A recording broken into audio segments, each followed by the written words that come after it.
Yeah, well, the fun thing about making the web show is pretty much no rules, and anyone, anywhere, anytime, really. And it was a Friday night on the Gold Coast. I was having a coffee with a mate, and Rudy gave me a call and said that Warrick Capper was over at his house playing pool, so I packed the camera, and this is what happened.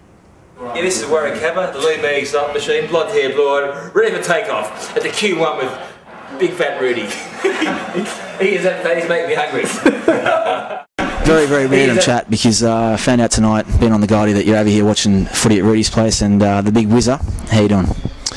Yes, this is Warrick Capper, the lean mean excitement machine, blonde hair, blue eyed, ready for takeoff. CFM and Rudy's place, and I'm quite devastated tonight because my son's actually beat me 2 games to love, so I'm not feeling too good. But next best thing, I been beaten once more. Actually, Rudy beat me, so it's been a bad night. But besides that, I'm feeling good about myself. I've just done a new idea interview, and that'll be out in 3 weeks. I've reinvented myself. Have you? As I've done about what's the latest reinvention? 45 times. I can't tell you, the story's not come out yet, but I'll mention that in about 3 weeks. Oh, yeah? And I've gone for a commercial today, feeling good about myself, and yeah, I'll let you in the secret, Togsy. It's going to be I'm actually going to be the lotto man. You what? I'm going to be the lotto man in Sydney. If I get the commercial, I'll find out Tuesday, and it's going to be a huge scoop because I'm actually riding the motorbike and I'm going to jump over 16 buses. So I'm hoping I get the job. What do you mean lotto man? A lotto commercial, and I'm going to do a stunt over 16 buses. All right, well. Okay. Oh, you asked the questions, right? Okay. Well, yeah, crazy, mate. But you know, I do a show all about stories. Yeah, okay. You do know that, don't you? I was intrigued by the website. It was beautiful, especially that stripper. She was fantastic. Yeah, well, let's not talk about that. But you know, when did your story start with football for you? When did it all get going? I was drafted at 16. No, but even before that, like, what was the first age when you started playing for a local team? 7 years of age, and finally made the big time when I was 16. Yeah. I was the second best player in history. You didn't tell me that on the radio. You told me on the air that you went to the Swans, and then you had to, like, after a year, you had to leave and go back and play some other footy, right? Yeah, I did. I actually got to Sydney when I was 16, and they said I wasn't quick enough, so I went and worked on my skills, and finally came back when I was 16 and a half, 17, and cracked it in the big time. Yeah, now that's pretty much what I'd like to make a show about, and that's... But it wasn't hard work, though. It did take about 8 years of dedication to get there. It's not easy. No, it's not easy, and that's what I asked you on the radio show. And so what was it like when you had to put in all that... It's not easy. Everyone's out in the boozer and getting all the bunnies, and I'm home in bed with boxing gloves on. And it wasn't a good moment. And the coach used to ring up, Warrick, are you home? I see you be in the backyard in the cubby house masturbating. I had to run inside, get rid of the 17 girlfriends and tell the parents I was in bed.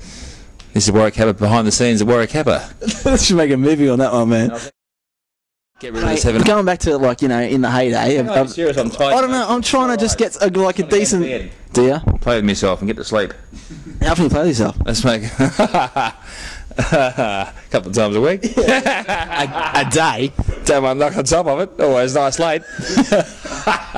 It's a good sleeping pill.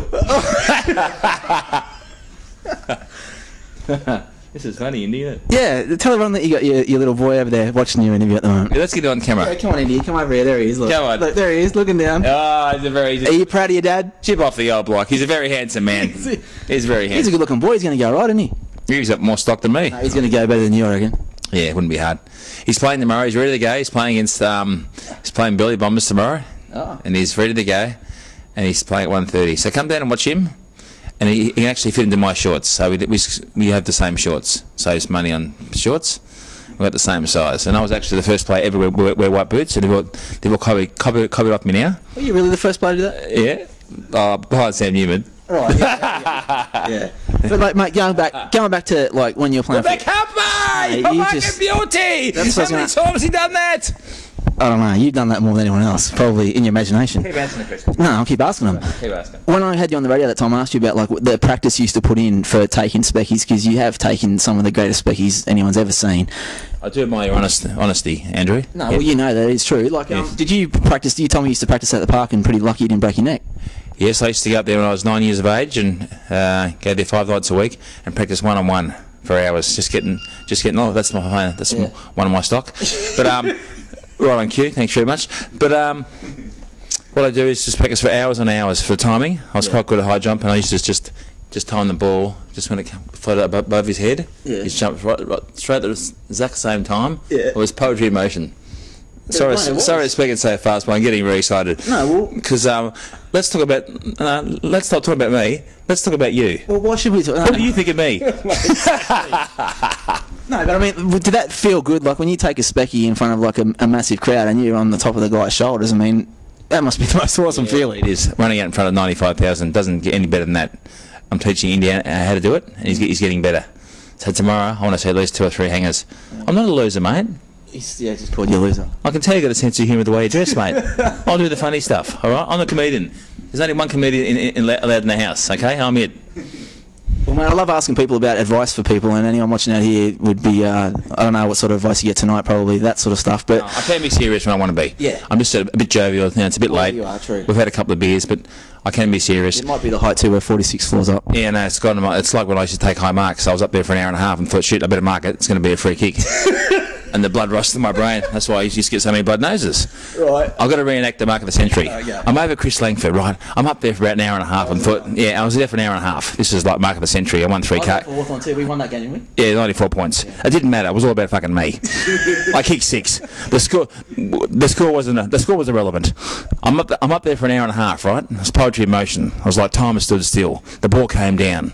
I thrust the left hand out, right? I was just about to mark it. I thought, hang on, before I mark this, Togsy, I know it's going to be front page because I have got 45 scrapbooks, right? I thought, righto, I'm going to milk this fucker. It's going to be front page of the Herald Sun, as Rudy knows.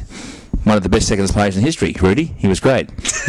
Nah, he's actually played in the seniors. He would have played 10 years, but he was cut short around very unfortunate circumstances. I'm up there, right? All of a sudden I thought, right, it's going to be front page. So I yelled to the trainer. I had time, Togsy. I said, can you bring a mirror out and some fucking makeup? I had a bit of a sunburnt nose, so I did my nose. Just about to mark it, Indy. And guess what happened? I thought it was a mirage. A spaceship approached over the southern stand. I thought it was a mirage, right? All of a sudden it was pink. The door went back. It was Molly Meldrum. Molly fucking Meldrum. He goes, Warrick, you want to come to a gay bar? I said, might as well, we're fucking 20 goals down. Took the mark and kicked 6. Lost by 95 points, but won.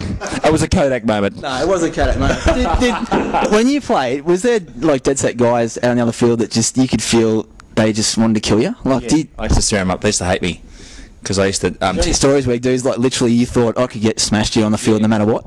I played against Essendon and I had about 14 blokes just trying to smash me, and I was just giving them corkies, and they wanted to terrorise me. They pulling my hair, sticking their finger up my ass, and the funny thing is, Andrew, I liked it. I said, you got an hour and a half to stop that. and I kicked another 9 goals. But okay, to wrap this up though, we put a bit of credence into this because I mean at that stage when you kick, Funny, aren't I? you made champion. I'm playing a bit of comedian, as you can see. Yeah. Very natural sort of guy. Not many people kick 100 goals in a season, and you were what was the number for you? I kicked 103 one year in 86 and 92 the next year, 195 goals. When I kicked 100, there was only 16 players out of 35,000 to achieve that feat. So I think that's quite good. And it's about 22 players have done it now. And actually, a bit of trivia for you. The guy I worked with, Jeslenko, kicked 100 goals. And he was like a half-foot flanker. Did you know that? He's a legend. Work with him too. Not easy to do, especially these days. I don't reckon they'll kick 100 goals for a fair while now because the game has changed so much. Well, mate, I ask a lot of people about their dreams and stuff, and I'm almost scared to ask you this, but what would be the ultimate for you if you could live at the ultimate dream? My greatest dream, which I think I've achieved it, but it's been going for 23 years, was I used to have 200 acres at Canungra, and this is my ultimate goal. We had 200 acres, and there's about 5,000 trees on the property, as Indiana knows, and every tree's got a fucking mirror on it. You got to make sure you look at it all right. Always do your hair. That's my dream. Look at yourself and be happy with yourself. All right, mate. Well, great to talk to you. Just off the cuff. Second isn't an option. Thank you very much. No option. Good. Champion. Isn't an option. Thank you. Warrick Capper, you have been a great audience. Thank you and good night. Oh my God, you go to bed, mate. That was good. Yeah, so there he is, Warrick Capper, always up for a laugh, and you can check him out doing his gigs around the country with Mark Jacko Jackson. I reckon it'll be a classic, but plenty more stuff to come on the way on the web show.